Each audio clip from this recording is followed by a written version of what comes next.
let's roll. So the news came out that, you're up for a potential interview with the Panthers. Do you have any comment about that? Can you confirm that? Yeah, I have no comment. All of my focus is about this week, and we got a great opportunity with a special group of people to go out there and put on a great performance against Tampa Bay, and that's where all of our focus and energy is at the moment. So if you have an interview though, that wouldn't necessarily mean the focus would be 100%, right? I mean, if the interview happens this weekend, or yeah, all my focus, Jeff, is about this playoff game. Okay. And putting everybody in position, to go out there and put on a great performance on Monday night. What must be Obviously- better against the Blitz? Can you repeat that? Sorry, I didn't hear you. Better against the Blitz? Yeah, I mean, we have to, first and foremost is we have to give everybody the tools and the answers to go out there and execute their job properly against the Blitz. And, credit the Giants, they did a great job of doing some unique things that created some issues for us, but, definitely a moment that we can learn from and continue to grow from. Brian, you've known Jalen for a long time and know all the obstacles that he's overcome.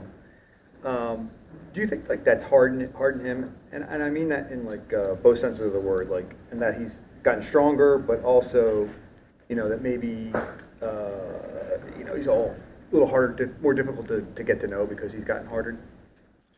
I think Jalen has a very unique story, and he's had some very unique experiences in his football life and in his short football career.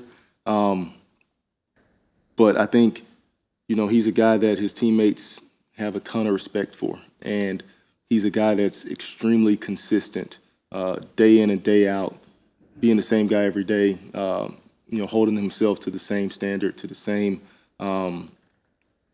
foundational, goals that he's had since he's been a youngster. And, I think all of us have our own unique experiences and stories who kind of help shape who we become as men. And, Jalen's no different. Ryan, it seems like opponents have used a lot more cover 6 and cover 4 against you guys this year. How would you describe it? Seems like they disguise that pretty well in some ways. How does that complicate what you do offensively? How does that present a challenge? Well, I think it varies on the game. You mean just per game or just total? What are you saying? Are you saying just overall? Overall, in the last couple of games, the percentages are higher than what they did last year too. Yeah, I think obviously I think we go back and forth. If you kind of just look at how it's kind of progressed over the course of the 3 years, it's defenses trying to limit big plays. I think if you look at throughout the course of the NFL, you're seeing probably a lot more shell coverage this year than you have in past years. And I think one of the things that it's making teams have to do is try to go on these long drives to go down and score. We talked about this a little bit a couple weeks ago in terms of being able to generate some explosive plays. So a lot of people in the past couple of years, there'll be times where you get a lot of single high press man and the ball's up and you're getting some shots, but that hasn't been the case this year. So we've had to find some different ways to generate some of that stuff. Over the last 6 games, what are you seeing? I mean, obviously, the offense hasn't been firing on all cylinders, but what are you seeing specifically from Jalen as far as our defense is adjusting to him better? What do you see as the difference from maybe earlier in the year with him?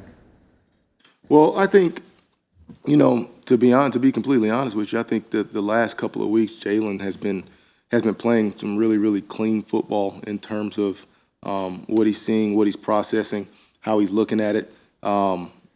We just got to continue to make the most of every possession and, put ourselves in the situations where we're not getting behind the sticks, where we're not, putting ourselves in some unfavorable situations. So, but for us, we all realize that this is about the here and now. And, we got a special opportunity to go do something with this group of guys, and everybody's looking forward to that challenge. When you look at the Buccaneers defense, when you look at the film from the last few weeks, how are they different from the first time you guys saw them in week 3?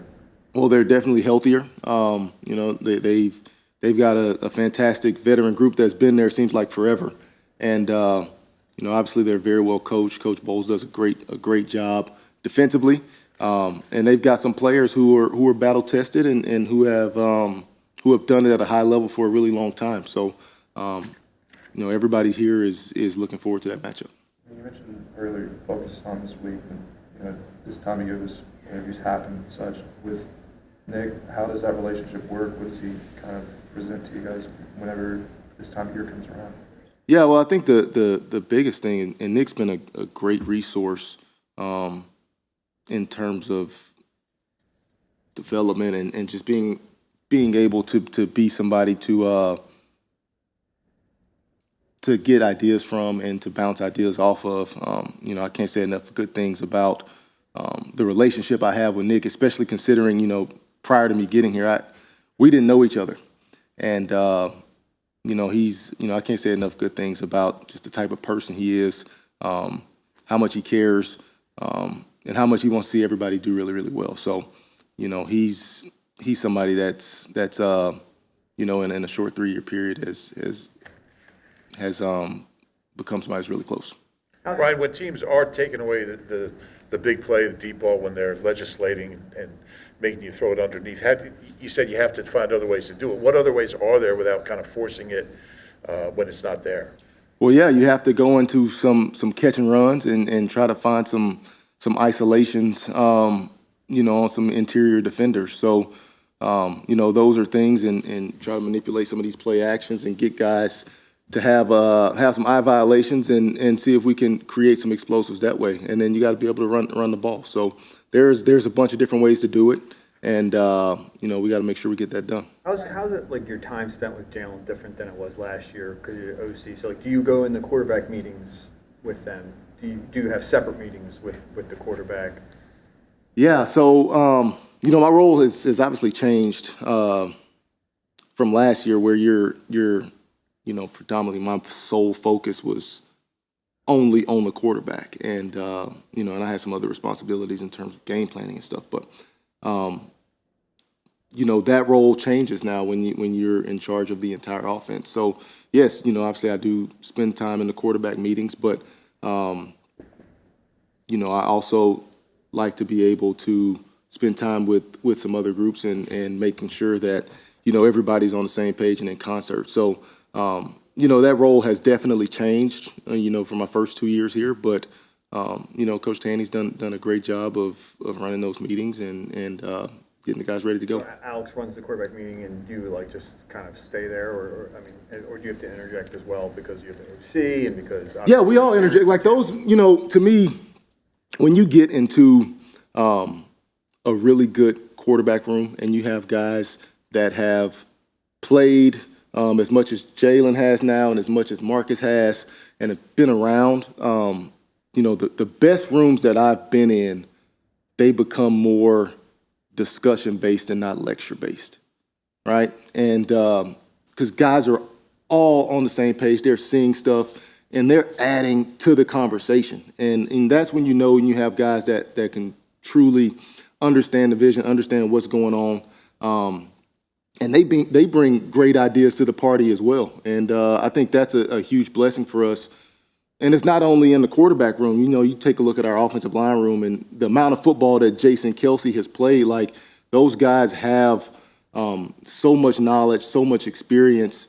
You know, they've definitely been a huge help. Brian, going back to the concept of the blitz, the Bucs blitz is the third highest rate in the league. What about, you know, Todd Bowles' blitz is particularly challenging, or, you know, what kind of unique riddles does he like to present that can give an offense issues? Well, yeah, I mean, he's done it at a high level for a really long time. You know, I think just the variety of different fronts, different personnel groupings, being able to mix and match, being able to package it in a way where it looks very similar to other things that they can present. You know, so for us, you know, we really have to be on in terms of our identification system. Your best three offensive playmakers, Jalen, AJ, Devontae, are either dealing with some sort of injury right now or potentially coming back from an injury in Devontae's case. Where is that in your thinking Jalen's finger, AJ's knee, what Devontae was dealing with going into this big playoff game? Yeah, I mean, we always take into consideration the health of our players, in terms of getting ready to go game plan and go out there and put a great performance. But I think, at the end of the day, this is what it's all about. We play these 17 regular season games for this opportunity, right? And, I think everybody understands this is the only opportunity that matters right now. And it's about us going out there and executing and having a great plan, having a great sense of urgency, having great detail. Because when you're in a single elimination tournament, this is it. This is the end of the road. You have to go out there and put your best foot forward, or it's over. And I think everybody realizes that urgency to go out there and get that done. It preaches so much about getting off to a quick start. In the past few weeks, as you struggled to get off to that quick start, what has to change about the process to kind of establish yourselves quickly early in the game? Well, I think it's just, consistent first downs, right? First downs, explosive plays, those are the things that get you going. And just being able to manage those situations. You look at, 2 weeks ago we had a 3rd and 2 to start the game and we didn't convert. And then we get a first down on the last week, and then we don't convert after the first down. So we have to start fast. We got to make sure that we get the guys into a great rhythm early on and put them in a position to go out there and execute. Brian, has the offensive line played at the same level these last 6 I'm sorry, I couldn't hear you. Has the offensive line, in your opinion, played at the same level it was earlier in the year during this 6-game funk? Yeah, we have a great offensive line. Those guys do a great job each and every time we go out on the field. And we put so much on those guys in terms of we know that they make us go. And it's a great group led by some great players and a great coach, and Coach Stout.